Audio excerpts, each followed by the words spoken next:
हूं आपके साथ मोनिका गुप्ता और आप देख रहे हैं मेरा गांव मेरा देश। बुलेटिन की शुरुआत करेंगे इस वक्त की बड़ी खबर के साथ। आपको बता दें कि इस वक्त की बड़ी खबर आ रही है, जींद से व्यापारी हत्याकांड में पुलिस को कामयाबी हाथ लगी है। 1 लाख का इनामी बदमाश नागालैंड से गिरफ्तार किया गया है। व्यापारी श्याम सुंदर बंसल हत्याकांड में था शामिल। बलजीत के रूप में हुई है आरोपी की पहचान। ट्रांजिट रिमांड पर नागालैंड से लाया गया। इस वक्त की बड़ी और अहम खबर आपके सामने। जींद से व्यापारी हत्याकांड में पुलिस को कामयाबी हाथ लगी। 1 लाख का इनामी बदमाश नागालैंड से गिरफ्तार किया गया है। सीएम ने परिवार को दिया था कार्रवाई का आश्वासन। बलजीत के रूप में हुई आरोपी की पहचान। ट्रांजिट रिमांड पर नागालैंड से लाया गया आरोपी। आपको बता दें कि आरोपी नागालैंड से लाया जाएगा और फिलहाल लगातार इस पूरे मामले में कार्रवाई प्रशासन की देखने को मिल रही है। वहीं सीएम ने भी परिवार को कार्रवाई का आश्वासन दिया था। तो इस वक्त की बड़ी और अहम जानकारी आपके सामने। जींद से व्यापारी हत्याकांड में पुलिस को कामयाबी हाथ लगी है। 1 लाख का इनामी बदमाश नागालैंड से गिरफ्तार किया गया। सीएम ने परिवार को कार्रवाई का आश्वासन दिया था। गृह मंत्री अनिल विज से भी मिला था पीड़ित परिवार। ट्रांजिट रिमांड पर नागालैंड से लाया जाएगा आरोपी। इस वक्त की बड़ी और अहम खबर, व्यापारी हत्याकांड मामले में पुलिस को मिली है कामयाबी। नागालैंड से गिरफ्तार किया गया आरोपी और इस मामले में बताया जा रहा है कि ट्रांजिट रिमांड पर लाया जाएगा नागालैंड से आरोपी। 1 लाख का इनामी बदमाश नागालैंड से गिरफ्तार किया गया। सीएम ने परिवार को कार्रवाई का आश्वासन दिया था। तो वहीं गृह मंत्री अनिल विज से भी मिला था पीड़ित परिवार, जिसके बाद आपको बता दें कि गृह मंत्री और सीएम मनोहर लाल ने पीड़ित परिवार को आश्वासन दिया था, ढांढस बंधाया था और कहा था कि कार्रवाई इस पूरे मामले में होगी, निष्पक्ष तरीके से कार्रवाई होगी। वहीं आपको बता दें कि इस मामले में अब पुलिस को ये बड़ी कामयाबी हाथ लगी है। पुलिस ने नागालैंड से एक आरोपी को गिरफ्तार किया है और ट्रांजिट रिमांड पर इस आरोपी को नागालैंड से लाया जाएगा। इस वक्त की ये बड़ी और अहम खबर जींद से। गृह मंत्री अनिल विज से भी मिला था पीड़ित परिवार। सूबे के मुखिया मनोहर लाल भी पीड़ित परिवार से मिले थे और कार्रवाई का आश्वासन पीड़ित परिवार को दिया गया था।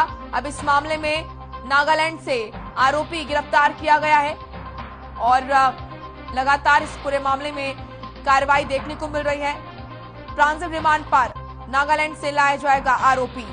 तो व्यापारी हत्याकांड में पुलिस को मिली है कामयाबी। जींद से ये बड़ी खबर, 1 लाख का इनामी बदमाश नागालैंड से गिरफ्तार किया गया। सीएम ने परिवार को कार्रवाई का आश्वासन दिया था। वहीं गृह मंत्री अनिल विज से भी मिला था पीड़ित परिवार, जिसके बाद ये कार्रवाई देखने को मिली। तो जींद से ये बड़ी और अहम जानकारी आपके सामने। व्यापारी हत्याकांड मामले में पुलिस को कामयाबी हाथ लगी है। आपको बता दें कि नागालैंड से 1 लाख के इनामी बदमाश को गिरफ्तार किया गया है और ट्रांजिट रिमांड पर इस आरोपी को लाया जाएगा। वहीं आपको बता दें कि पीड़ित परिवार सीएम से भी मिला था और गृह मंत्री अनिल विज भी पीड़ित परिवार से मिले थे।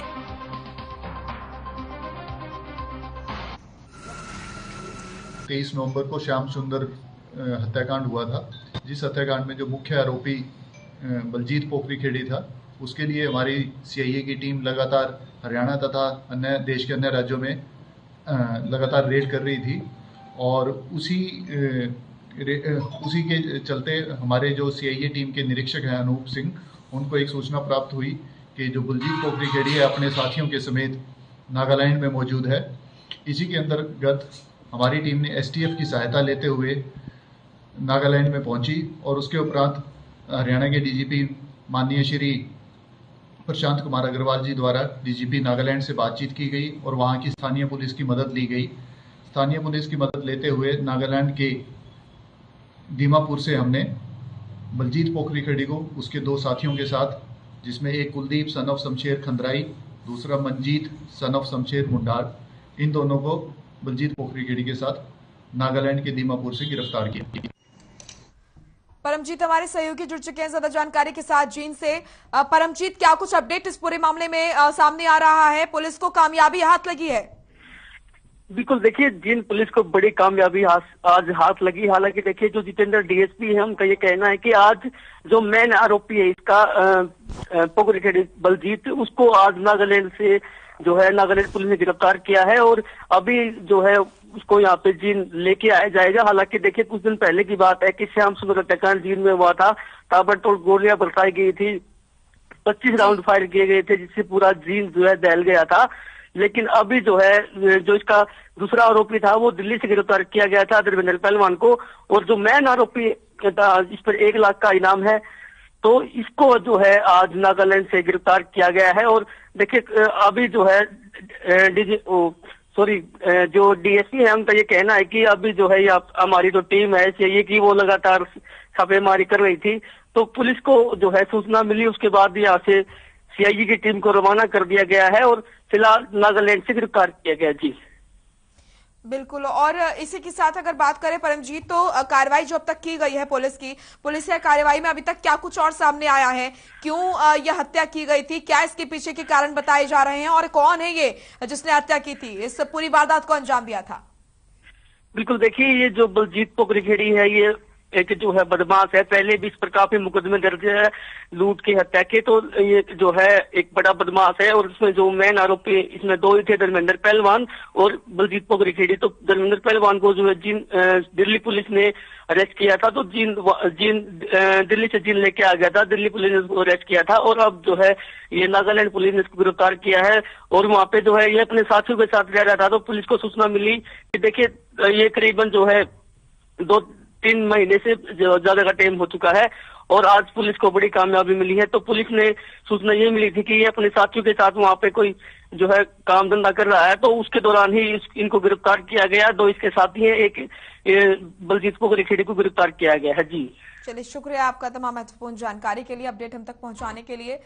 वहीं रेवाड़ी दौरे पर पहुंचे डिप्टी सीएम दुष्यंत चौटाला ने जिले को 15 करोड़ 60 लाख रुपए की परियोजनाओं की सौगात दी। इस दौरान उन्होंने जेजेपी महासचिव दिग्विजय चौटाला के ट्वीट पर प्रतिक्रिया देते हुए कहा कि दिग्विजय ने जो भी कहा सोच समझकर कहा होगा, इस पर 2024 में अमल किया जाएगा। दुष्यंत चौटाला ने चाचा अभय चौटाला पर बिना नाम लिए निशाना साधते हुए कहा कि लोग हमारा विलय बीजेपी में कराने की बातें करते थे, लेकिन आज उनका विलय ही कहीं और हो रहा है।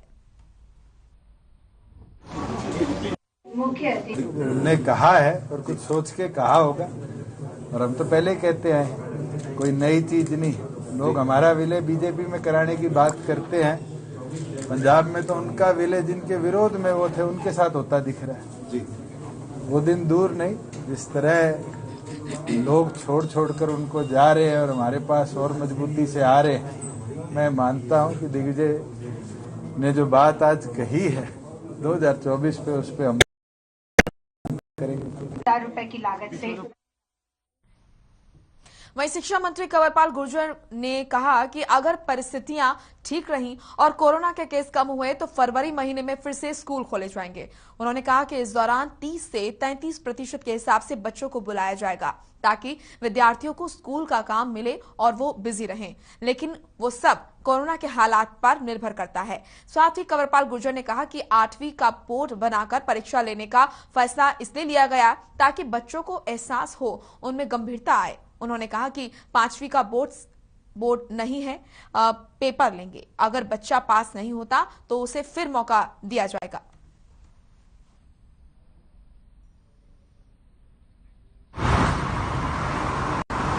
समाचार पत्रों में और मीडिया में इस प्रकार की बात आई कि संख्या घटी है।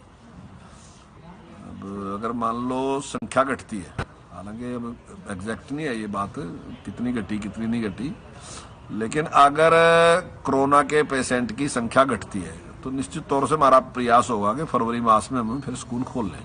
लेकिन ये परिस्थितियों के ऊपर निर्भर करता है, अगर पेशेंट घटेंगे तब, और हम उस पर विचार कर रहेंगे। अगर कुछ स्थिति ठीक होती है तो फिर चाहे भले ही हमने 30% या 33% में स्कूल शुरू करना पड़े तो उस पर भी हम कर लेंगे।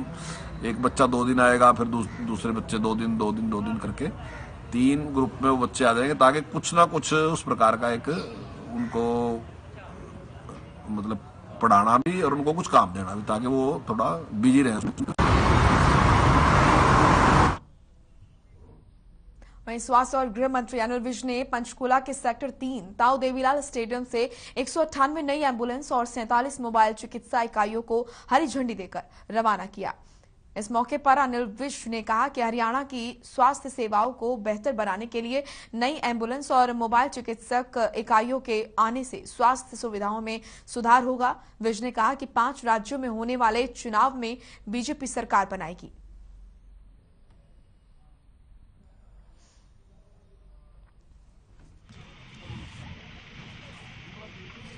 और 47 मोबाइल मेडिकल यूनिट्स को रवाना किया जाएगा। और ये कार्यक्रम एक ऐसा, उत्तर प्रदेश हो, उत्तराखंड हो, पंजाब हो या बाकी भी जहां जहां पर चुनाव हो रहे हैं, पांचों प्रदेशों में कुछ हो, कुछ कहें, कुछ बोलें, जीतेगी भारतीय जनता पार्टी। क्योंकि आज नरेंद्र मोदी ने राजनीति की दिशा बदल दी। हरियाणा में जब से भारतीय जनता पार्टी की सरकार आई है, स्वास्थ्य सेवाओं का लगातार सुधार किया जा रहा है। MRI लगाए जा रहे हैं, CT स्कैन लगाए जा रहे हैं, अल्ट्रासाउंड लगाए जा रहे हैं, कैथ लैब हमने हरियाणा में लगाई है, दिल का इलाज किया जाता है, स्टंट डाले जाते हैं, डायलिसिस की मशीनें लगभग हर जिले में लगाई गई हैं। कोरोना आया तो RT-PCR हमने लगभग हर जिले में लगी, केवल झज्जर को छोड़कर सारे और 47 मोबाइल। देश की आजादी के लिए फांसी के फंदे पर चढ़ने वाले हांसी के शहीद हुकुमचंद जैन का 164वां शहीदी दिवस अग्रवाल वैश्य समाज की ओर से जींद में श्रद्धापूर्वक मनाया गया। वहीं कार्यक्रम के मुख्य अतिथि अशोक बुवानीवाला ने कहा कि 29 मई 1857 को हांसी के रहने वाले लाला हुकुमचंद जैन के नेतृत्व में जनता ने अंग्रेजी शासन के खिलाफ बगावत का झंडा बुलंद किया था। हांसी की लाल सड़क देश की आजादी के लिए यहां के वीरों की ओर से दी गई कुर्बानियों की साक्षी है।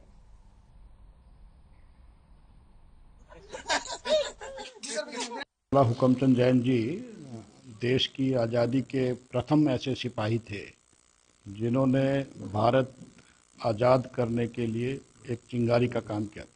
1857 में जब ये मूवमेंट शुरू हुआ, ब्रिटिश से लड़ाई लड़ने की बात आई, तो हुकुमचंद जी जैन ने ये प्रमुखता से अपनी भूमिका निभाई। आज हम उनको श्रद्धांजलि अर्पित कर रहे हैं, भावांजलि अर्पित कर रहे हैं। तो वहीं एस्टेट परीक्षा का परिणाम मंगलवार या बुधवार तक घोषित हो सकता है। इसकी जानकारी हरियाणा विद्यालय शिक्षा बोर्ड के चेयरमैन डॉक्टर जगबीर सिंह ने दी।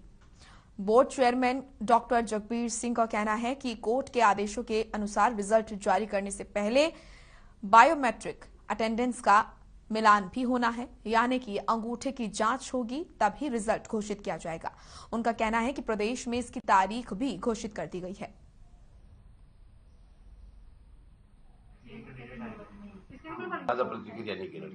हरियाणा विद्यालय शिक्षा बोर्ड द्वारा हरियाणा अध्यापक पात्रता परीक्षा 2021 जो 18-19 दिसंबर को आयोजित की गई थी, उस सब विद्यार्थियों के माननीय उच्च न्यायालय के आदेश अनुसार कि परीक्षा परिणाम देने से पहले बायोमेट्रिक अटेंडेंस की कंफर्मेशन करना आवश्यक है। उसके लिए 20 तारीख से लेकर के 23 तारीख तक प्रत्येक जिला केंद्र पर बायोमेट्रिक की वेरिफिकेशन के लिए हमारे बोर्ड के कर्मचारी और जो फर्म है वो जा चुके हैं। कोई भी विद्यार्थी किसी भी जिले में अपनी बायोमेट्रिक वेरिफिकेशन करा सकता है।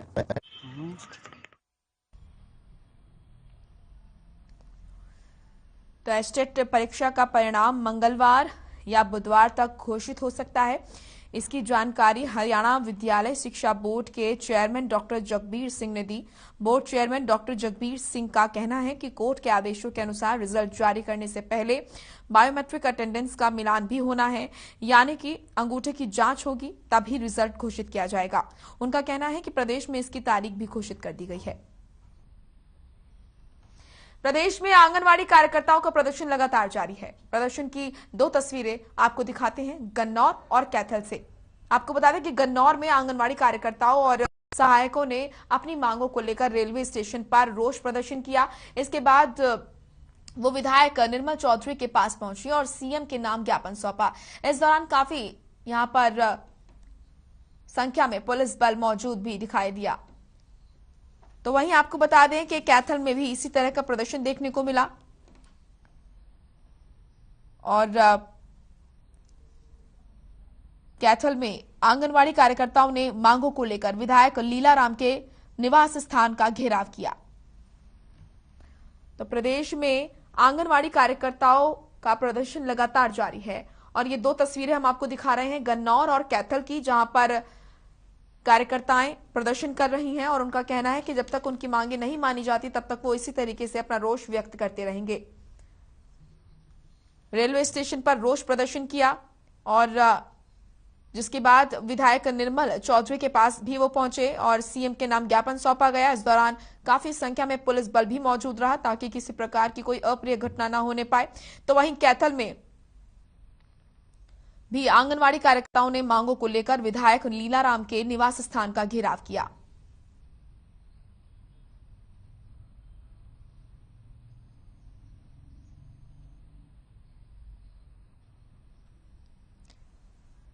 तो आंगनवाड़ी कार्यकर्ताओं का प्रदर्शन लगातार जारी है।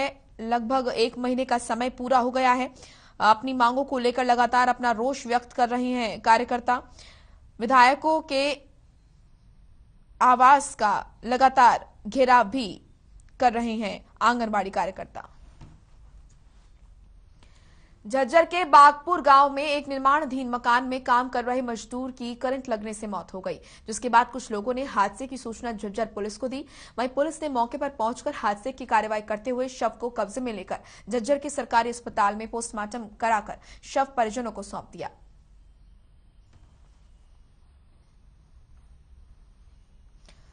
तो झज्जर के बागपुर गांव का ये मामला है, जहां पर एक निर्माणाधीन मकान में काम कर रहे मजदूर की करंट लगने से मौत हो गई। करंट लग गया है। फरमान नाम का व्यक्ति, ठीक है, जो हॉस्पिटल में आने के बाद बॉडी को झज्जर रखवाया गया और आज उसका पोस्टमार्टम कराया गया। वो अरसंगे वाले में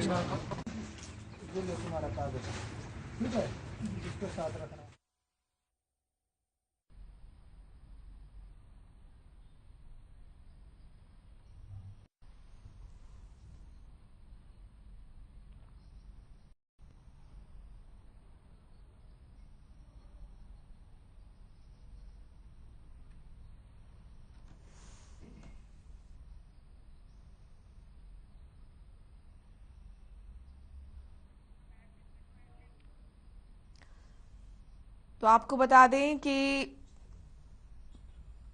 बागपुर का ये मामला है, जहां पर झज्जर के बागपुर गांव में एक निर्माणाधीन मकान में काम कर रहे मजदूर के करंट लगने से मौत हो गई, जिसके बाद कुछ लोगों ने हादसे की सूचना झज्जर पुलिस को दी।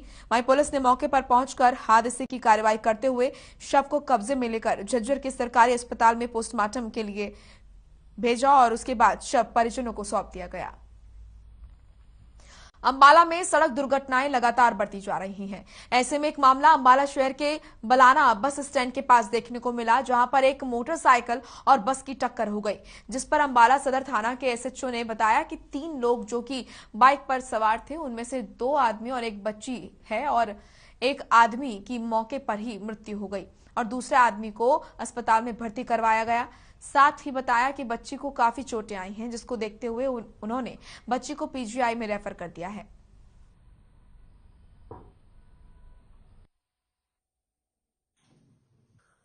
मोटरसाइकिल पे 3 आदमी, 2 आदमी एक बच्चा उनके साथ था। जैसे ही वो सड़क पार करने लगे, बस के आगे आ गई, जिससे तीनों व्यक्ति पूरी तरह से घायल हो गए और एक आदमी विजय नाम का व्यक्ति मौके पर ही एक्सपायर हो गया। वहीं झज्जर के गांव मछरौली के पास एक बाइक पर सवार 2 युवकों को अज्ञात वाहन ने टक्कर मार दी। टक्कर लगने से एक युवक की मौके पर ही मौत हो गई। वहीं दूसरे युवक को गंभीर अवस्था में झज्जर के सरकारी अस्पताल में भर्ती कराया गया है, जहां उसकी गंभीर स्थिति को देखते हुए डॉक्टर्स ने उसे रोहतक पीजीआई रेफर कर दिया। वहीं दूसरी ओर मृतक के परिजनों ने आरोप लगाते हुए कहा कि किसी ने उनके पुत्र को जानबूझकर टक्कर मारी है।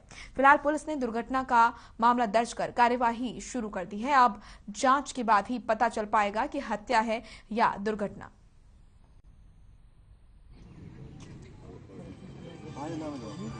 2 लड़के मोटरसाइकिल पे अमादलपुर से, जो कहाड़ी गांव के रहने वाले थे, अमादलपुर से मासरोली की तरफ जा रहे थे। तो वो अमादलपुर के नज़दीक पहुँचे, मोड़ के नज़दीक, तो वहाँ पर रॉन्ग साइड में आ रही एक गाड़ी ने उनको टक्कर मारी, जिसकी वजह से एक लड़का नितिन मौके पर एक्सपायर हो गया और एक प्रवीण बोलो जो ना घायल है, अभी हॉस्पिटल में एडमिट है।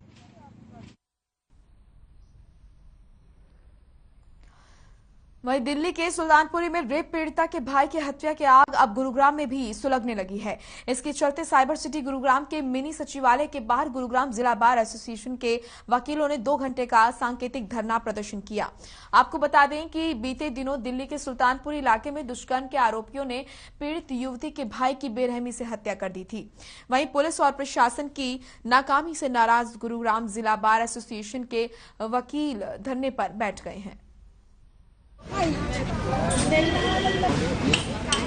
दिल्ली के सुल्तानपुरी में जिस प्रकार से जिहादियों ने एक नौजवान हिंदू की हत्या इसलिए की कि उन जिहादियों ने पहले उनकी बहन के साथ बलात्कार किया अगस्त के अंदर, और उसके बाद जब वो 2 दिन पहले जमानत पर छूटे हैं तो उस परिवार को धमकाने का काम किया, डराने का काम किया, और जब उन परिजनों ने वो उनसे डरे नहीं तो उनकी गोली मारकर हत्या कर दी।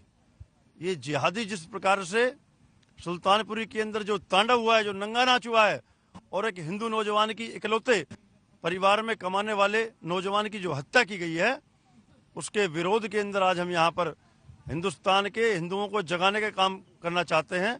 और दूसरा हम चाहते हैं कि जो यति नरसिंहानंद महाराज और जो त्यागी जी को जिस प्रकार से गिरफ्तार किया गया है, ये हिंदुओं की आस्थाओं पर कुठाराघात है और ये हिंदुओं के साथ एक बहुत बड़ी साजिश है। और आज हम गुरुग्राम की इस भूमि से हम जितने भी साथीगण यहाँ पर बैठे हैं, हम माननीय गृह मंत्री जी से मांग करते हैं कि उन जिहादियों पर रासुका लगाई जाए और उस परिवार को उसकी आर्थिक मदद की जाए।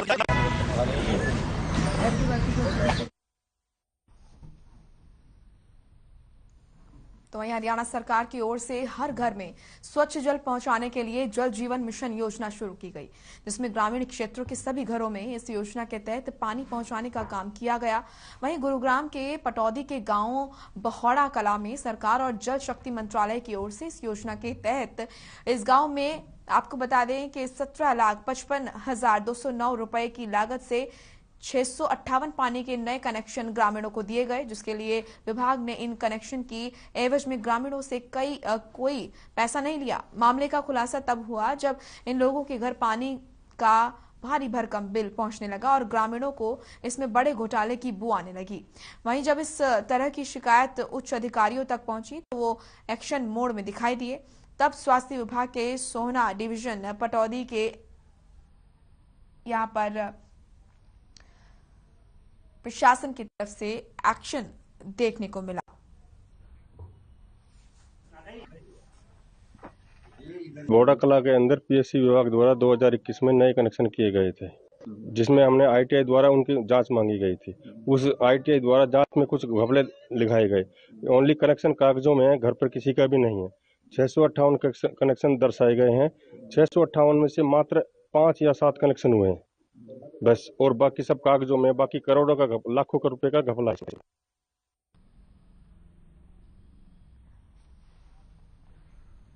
चलिए अब खबर बहादुरगढ़ से है, जहां थाने से 100 मीटर की दूरी पर चोरों ने एक बड़ी वारदात को अंजाम दिया। दरअसल ज्वेलरी शोरूम में चोरों ने लाखों रुपए के सोने और चांदी के गहने चोरी किए और मौके से फरार हो गए। वहीं उन्होंने पहले शोरूम की दीवार तोड़ी और बड़े ही आराम से चोरी को अंजाम दिया। सूचना मिलते ही पुलिस मौके पर पहुंची और एसपी वसीम अकरम ने इसे पुलिस की सुरक्षा में चूक माना है। साथ ही उन्होंने कहा कि चोरों की गिरफ्तारी और पहचान के लिए कई टीमें बनाई गई हैं, जिससे जल्द ही चोरों को गिरफ्तार कर लिया जाएगा।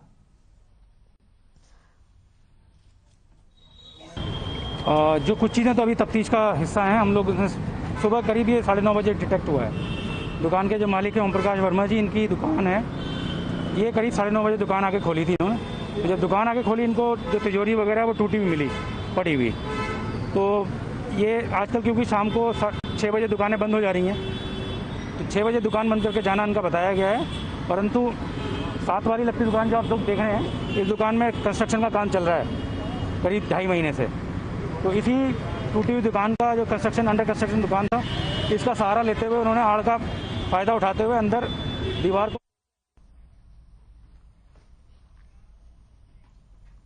चलिए, मेरा गांव मेरा देश में इतना ही। आप देखते रहिए हर खबर। नमस्कार।